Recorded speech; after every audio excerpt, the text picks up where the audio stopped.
Ça vous dit une petite balade à toute berzingue à Chelles? Alors montez derrière moi et n'hésitez pas à emprunter l'échelle. Allez, Chelles parti!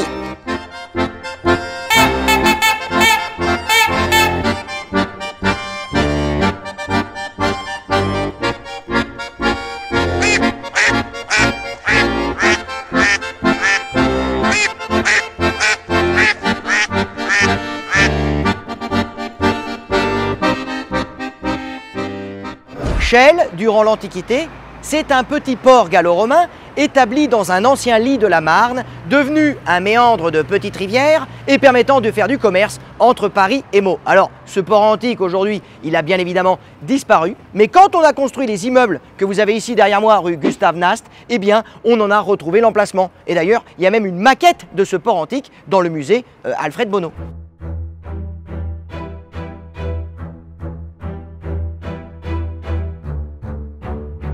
C'est donc grâce à ces petites rivières que la ville de Chelles va pouvoir se développer, notamment avec la rivière de Chelles qui passait au milieu de la ville. Cette rivière aujourd'hui, eh bien, elle a été recouverte, mais il en reste encore quelques tronçons à l'air libre par endroits.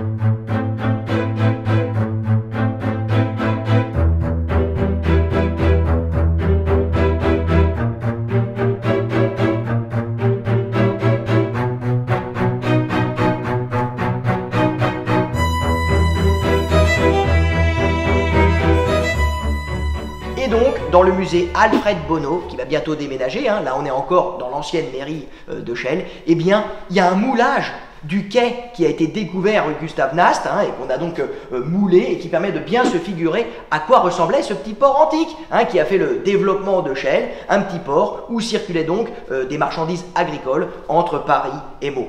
Surtout vers Paris d'ailleurs, bah oui c'est toujours plus facile de descendre la Marne que la remonter. Et ce qui est génial avec ce moulage, c'est qu'on voit bien l'évolution du quai. Hein, grâce à ce qu'on a retrouvé rue Gustave Nast, on a bien vu comment Chelles avait évolué, avait même périclité dès la fin de l'Antiquité. Le port antique s'est envasé, on pouvait de moins en moins naviguer sur la petite rivière de Chelles. Et finalement, ce qui allait faire la renaissance de Chelles au Moyen-Âge, eh bien ce ne sera plus un port de commerce, enfin, de circulation de marchandises le long de la Marne, mais plutôt une abbaye royale, l'abbaye royale de Chelles.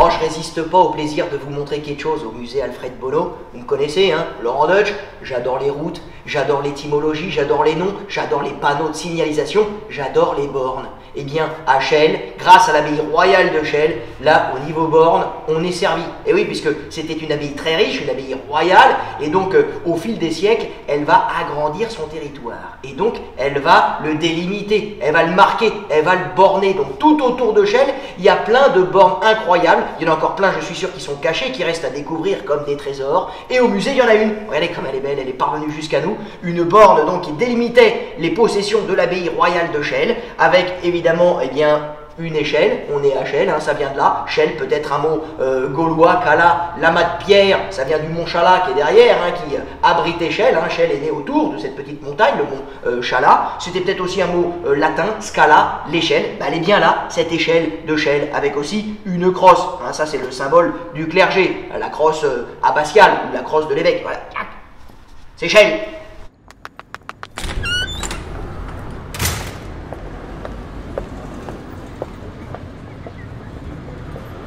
Alors, avant l'abbaye, il y avait un petit oratoire créé par la femme de Clovis, Clotilde, qui venait ici, à Chelles, se reposer dans un petit palais champêtre et bucolique entre Paris et Reims. Cet oratoire, eh bien, il était à côté de son palais, ici, derrière moi, au niveau de la double église de l'abbaye, l'église Saint-Georges-Sainte-Croix.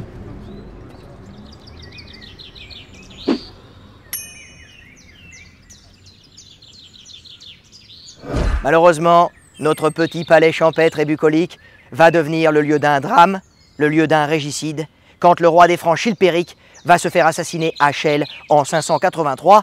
On ne sait pas trop par qui, mais il faut savoir quand même qu'à l'époque, chez les Mérovingiens, on s'assassinait volontiers en famille pour des histoires de succession, hein, d'héritage. Et tout ça à cause d'une loi complètement pourrie, où quand le chef mourait, eh bien, son royaume était partagé entre tous ses héritiers. Et là, vous vous dites, ah bah non, bah c'est sympa, c'est généreux, c'est équitable, il y en a pour tout le monde. Mais non, en fait, c'est pourri, parce qu'il y avait toujours un jaloux qui n'était pas content. Tu vois, par exemple, on lui donnait le territoire autour de Paris, et il voulait pas Paris. L'autre, on lui donnait Soissons, et il voulait Paris.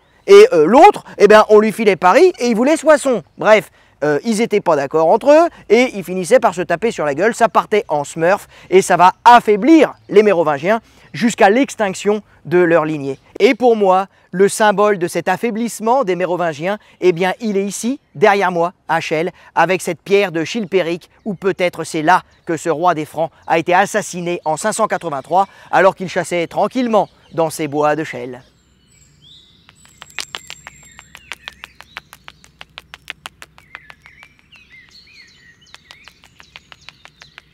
Eh oui, nos Mérovingiens, à force de se friter entre eux, ils vont finir par épuiser la lignée. Il n'y aura plus d'héritiers. Ou alors ce sera des mômes qu'il faudra accompagner pour qu'ils arrivent en âge de régner. Et ce rôle-là, il sera dévolu à ceux qu'on a appelés les maires du palais. Alors les maires du palais, c'était en fait d'autres familles qui petit à petit vont prendre de plus en plus de pouvoir pour finalement prendre carrément le pouvoir. Ainsi par exemple ici à Chelles, au 7e siècle, il y a un maire du palais qui s'appelait Hébroin, qui va carrément virer la reine en place et la contraindre, un peu forcée, de s'installer dans un monastère qu'elle avait fait édifier. Cette reine s'appelait Bathilde et son monastère, eh ben, ce sera notre abbaye royale de Chelles, dont les vestiges du cloître sont parvenus jusqu'à nous, ici derrière moi, et ils ont été intégrés au nouveau bâtiment de l'hôtel de ville.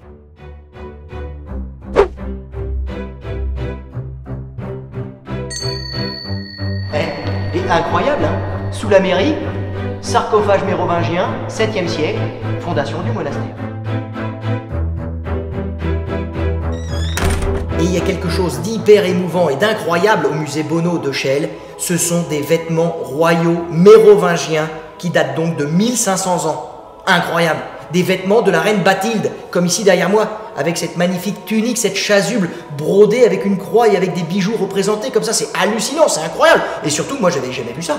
Hein, franchement, vous commencez à me connaître, moi j'ai gambadé, j'ai cavalé à travers la France. Et ben quand je réfléchis, des vêtements royaux mérovingiens, j'en avais jamais vu. Hein. Ah non, franchement, c'est hallucinant, c'est rarissime. Et ben c'est là, sous nos yeux ébahis, magnifique la tenue de la reine Bathilde.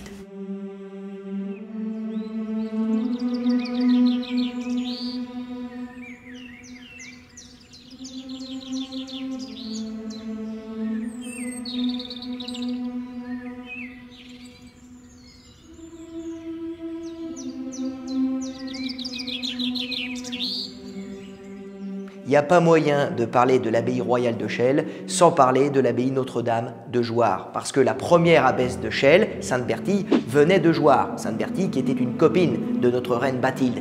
Et franchement, faut venir ici, ça vaut le détour. Regardez, dans l'abbaye Notre-Dame de Jouarre, vous avez une crypte mérovingienne du 7e siècle qui est certainement la plus belle et la mieux conservée de France. Regardez comme c'est beau, c'est incroyable. On est vraiment au tout premier temps de l'histoire mérovingienne avec les tombeaux des premières abbesses de Jouarre qui sont tournés vers l'Est, vers l'Orient, vers Jérusalem. On est encore pétri de culture antique, gallo-romaine avec, regardez, ces colonnes. Ce sont des colonnes de réemploi. Hein. Ça vient de temples gallo-romains qui ont été réemployés pour structurer la crypte. Vous avez aussi ce mur mérovingien magnifique avec encore une grande influence gallo-romaine. Regardez sur le pilier, là, les joints, ça c'est du mortier romain, un peu rougeâtre, constitué d'un mélange de chaux et de terre cuite. On est encore tout proche de l'Antiquité, mais il est incroyable. Mais c'est plus du tout l'Empire romain. Ça y est, on est chez les Mérovingiens. L'Empire mérovingien, un peu méconnu hein, aujourd'hui. Regardez-moi ces chapiteaux là, en marbre.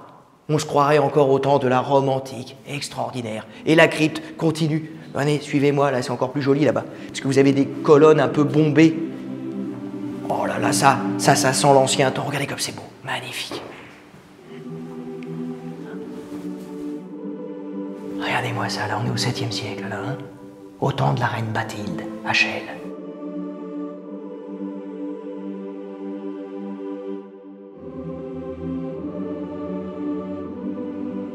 Il faut venir voir cette crypte. Hein. C'est une des 7 merveilles de France. Hein.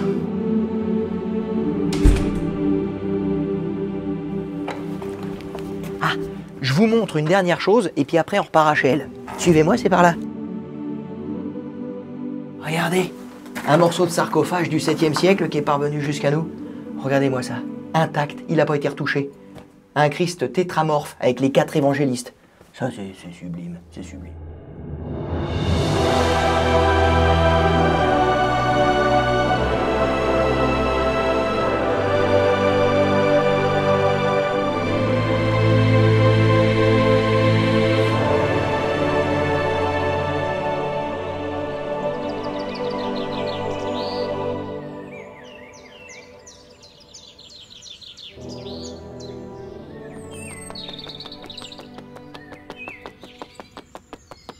Chelles au Moyen-Âge, c'est donc une abbaye qui va devenir une des plus importantes de Francie, puis du royaume de France. Donc, il faut du monde pour s'en occuper. On va avoir des moines, des moniales, mais aussi des gens venus de l'extérieur. Des menuisiers, des charpentiers, des commerçants, et ainsi petit à petit, il y a un nouveau bourg qui va se créer à côté de l'abbaye, de l'autre côté de la rivière de Chelles, sur les pentes du mont Chalat, avec une église paroissiale que vous avez derrière moi, l'église Saint-André, dont les plus vieux vestiges remontent au XIIe siècle. Alors ce petit bourg, par moment, il va être indépendant, mais petit à petit, il va être rattrapé par le seigneur de Chelles, qui n'était autre qu'une abbesse, l'abbesse de l'abbaye royale de Chelles, qui va devenir une abbaye exclusivement de femmes.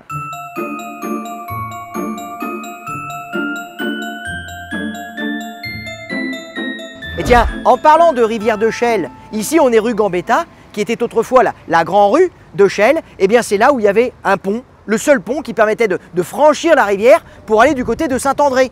Et ce pont, il a disparu aujourd'hui évidemment puisque la rivière a été recouverte, mais là je suis dessus, regardez, il y a encore les traces du parapet du pont, un pont en pierre qui avait été offert au XVIIIe siècle par le seigneur de Chelles aux Chellois, et ce seigneur c'était évidemment notre abbesse de Chelles.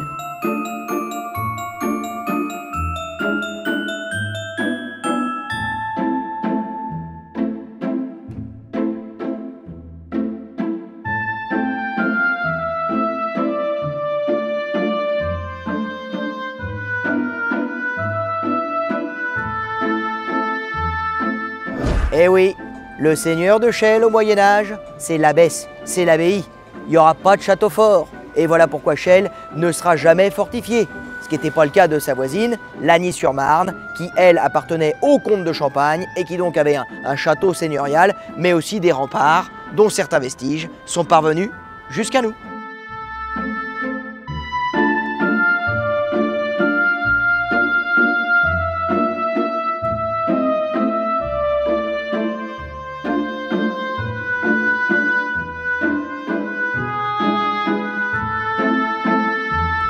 Chelles, ville olympique. Chelles, jusqu'à la Révolution, restera une abbaye de femmes, mais surtout une abbaye royale. Elle dépendait directement du roi de France et de nombreuses princesses royales y entraient comme religieuses, ainsi que de nombreuses femmes issues de la haute noblesse du royaume de France. Voilà pourquoi, du coup, avec toutes ces riches pensionnaires, eh bien, les terres et les possessions de l'abbaye royale de Chelles ne cesseront de s'étendre et de s'agrandir à travers les siècles. Et voilà pourquoi il y a autant de bornes délimitant les possessions de l'abbaye qui sont disséminées encore aujourd'hui un peu partout en Seine-et-Marne. Et d'ailleurs, je vous invite à les chercher comme autant de pierres précieuses qui racontent notre histoire. Comme ici, aux confins de Chelles, sur la pointe de la Belle-Île, eh bien, on a une borne qui rappelle qu'ici, c'était les possessions de l'abbaye royale de Chelles. Regardez, il y a une échelle.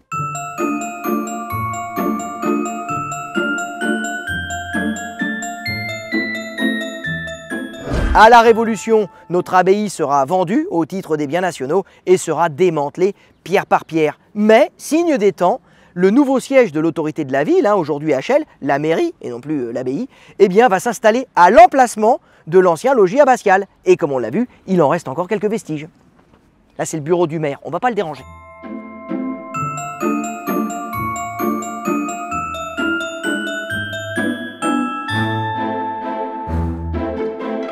Chelles, à l'époque contemporaine, c'est évidemment la révolution industrielle. La ville se modernise, on améliore les routes, on crée un canal pour faciliter le transport fluvial sur la Marne, et c'est aussi l'arrivée du chemin de fer. Seulement attention, dans la première moitié du XIXe siècle, le chemin de fer n'est pas du tout perçu comme une révolution positive pour la population française selon ses souverains. Eh oui, Napoléon, il croyait pas du tout dans le train. Louis-Philippe non plus. Il était persuadé que le chemin de fer, c'était réservé à une élite de riches oisifs. Et c'est vrai qu'à Chelles, il avait un peu raison, Louis-Philippe. Quand le train va arriver, la gare va être créée à la fin des années 1840, eh bien elle a surtout permis à de riches Parisiens de s'offrir ici, à Chelles, de belles résidences secondaires pour pouvoir profiter du bon air sur les bords de la Marne, comme ici derrière moi, avec la Villa Max, construite dans la seconde partie du XIXe siècle par un riche pharmacien venu de Paris.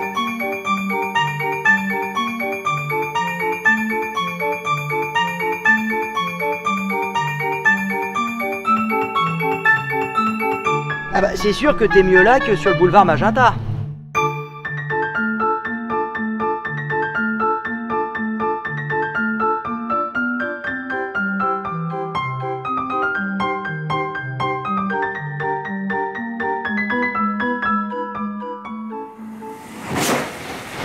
Mais cette petite ligne de chemin de fer à Chelles, elle est sur la grande voie de l'Est qui conduit à Strasbourg et qui va devenir donc un axe majeur pendant les deux grandes guerres mondiales du XXe siècle entre la France et l'Allemagne. Et ainsi, c'est le long de cette ligne de chemin de fer de Chelles, entre Chelles et Vers-sur-Marne, qu'on va installer d'abord un camp de permissionnaires pour être au plus près des lignes de front pendant la Première Guerre mondiale, puis une gare de triage pour dispatcher les trains de militaires, puis les trains de marchandises vers l'Est. Et voilà donc cette gare de triage qui va devenir la plus importante de l'Est parisien, entre Chelles et Vers-sur-Marne.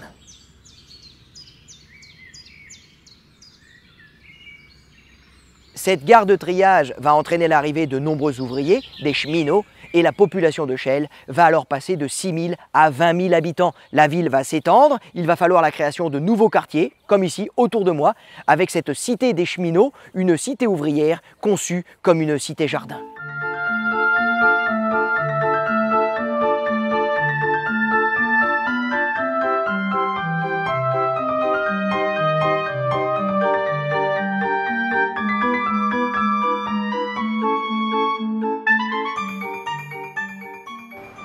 Il n'y a pas moyen de passer à Chelles sans faire un petit détour en face de la Marne, à Noisiel, pour aller faire un petit coucou au temple du chocolat, Meunier.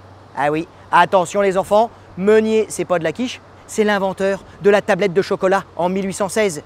Oui, le chocolat qui jusqu'alors était en poudre, on le buvait, ou alors on s'en servait à des fins pharmaceutiques. D'ailleurs, Meunier fabriquait aussi des produits pharmaceutiques, mais c'est vraiment lui, Meunier, qui va développer à partir des années 20 le chocolat, la tablette de chocolat, et il va devenir le numéro 1 mondial du chocolat. Meunier, c'est un empire, et pour moi cet empire, eh bien l'épicentre, il est ici, derrière moi, avec ce magnifique moulin hydraulique qui date des années 1860-1870, tout en métal et en briques. Et c'est vraiment pour moi la cathédrale, l'épicentre, le cœur nucléaire de l'empire de Meunier, numéro 1 du chocolat, la cathédrale du chocolat, ici à Noisiel.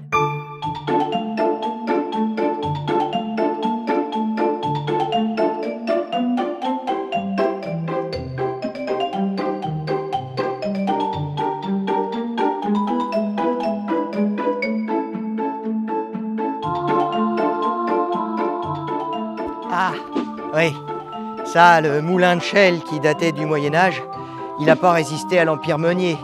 Adieu la vermicellerie, entre les pâtes et le chocolat, la Marne a choisi.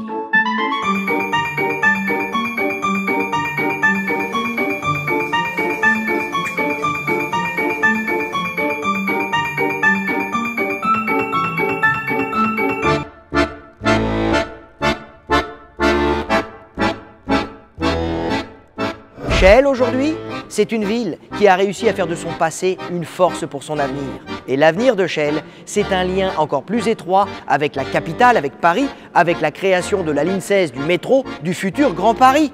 Et pour moi, le symbole de ce lien encore plus étroit qui va être tissé entre Chelles et la grande ville, la capitale, Paris, eh bien c'est l'installation à Chelles d'un musée des transports urbains, des transports à l'intérieur des villes, avec les bus, les autobus, les trolleybus.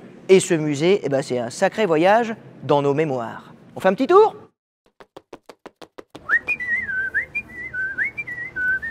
La ligne 67, toute mon enfance. Quand j'étais petit avec mon père, on prenait le bus 67 jusqu'à Pigalle. Ensuite, il me laissait à l'arrêt de bus, il allait travailler à son bureau, le Nebraska, et quand il revenait, au bout d'une demi-heure, il était tout content et il m'offrait une glace.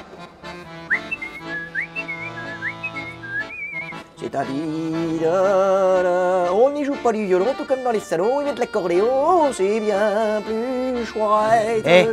Et celui-là, c'est le mien. Ça y est, je suis dans un musée. Le 96 pour Montparnasse. Oh là là, toute mon enfance. Que des souvenirs. Tiens, et petite anecdote sur les numéros des bus. Vous savez que leurs numéros, ils indiquaient une gare en fait. Les bus numérotés 20, ils allaient à Saint-Lazare. Les 30, ils allaient à Gare de l'Est, à Paris. Et les 40, ils allaient à Gare du Nord. Et les 90, Gare Montparnasse. Et grâce aux bénévoles et à tous les passionnés du musée des transports urbains de Chelles, j'ai appris un truc qui m'a pris la tête toute mon enfance. C'est l'origine de ça vient. Je me suis toujours demandé, mais ça vient d'où ça vient?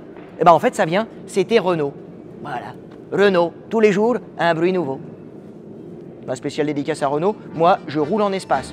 Thomas Pesquet, viens en moi.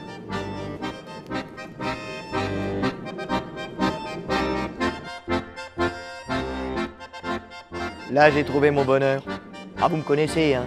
J'adore les plaques des noms de rue, j'adore les plaques des noms des villes, j'adore les plaques des lignes de bus. Là, il y a une sacrée collection. Il y en a plus que des atouts de berzingue.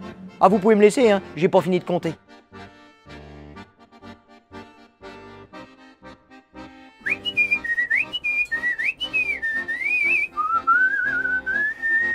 Oh bah, vous me connaissez, hein.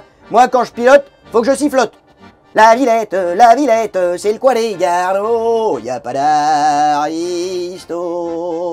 Oh, on n'y joue pas du violon, tout comme dans les salons où il met de l'accordéon. C'est bien plus chouette. Et l'on y danse dans les bras d'un petit homme bien à soi. À la Villette. Oh, pousse-toi, toi. Oh, ça roule mal Paris aujourd'hui, hein. HL, c'est bien plus fluide.